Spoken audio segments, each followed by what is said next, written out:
how did you guys develop this application, and how come it's become so popular, particularly as a powerful news source and and it's not, you guys are not that, you don't have a lot of investment money and small crew up there in Stockholm.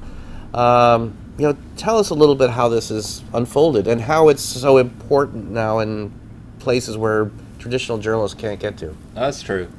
Well, it goes back to 2007 really, where there was a lot of talk about consuming video on your mobile, and the social networks started to grow. MySpace was peaking and Facebook had started to grow and Twitter had come around, and Bambuser started thinking the other way around, sharing content from your mobile phone in real time and make it engaging.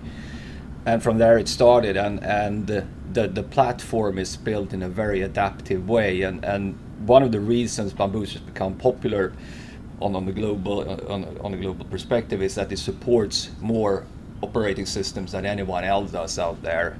The latency is less than anyone can supply, and we've taken an approach to support activists and bloggers around the world, and done so since the Arab Spring, where it really started, where a few activists in Egypt, before the elections, I think it was on the 26th of November 2010, started distributing information about how to download and use Bambuser in Egypt in order to try to cover the elections, as no international observers were allowed into the country. And that single day, 10,000 unique videos came out of Egypt, and from there it's just been going on.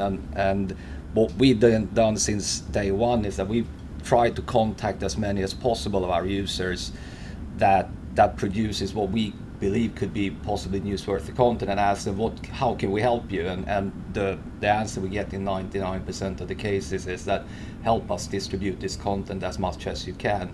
And that way we built up a relationship to media at large on a global basis, which is fantastic, and we're honored to see that people that media are interested in what we're doing and how we're doing it.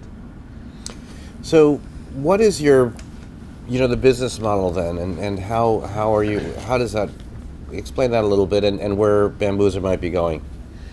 Yeah, I don't want to tell too much about it. I have a strong opinion about it, but what I believe going forward is that I think it's going to be super important for every media out there to create a relationship to the individual in the street, because as was touched in the previous panel, is that the traditional broadcaster is no longer the broadcaster. It's shifting to the man in the street, and you need to create a relationship to that individual in some way. I can't say I know how to do it, but what I do think, my personal opinion is that like every TV broadcaster should have some kind of opportunity for their users to send them live video as it happens, because they have a distribution power, they have the consumers.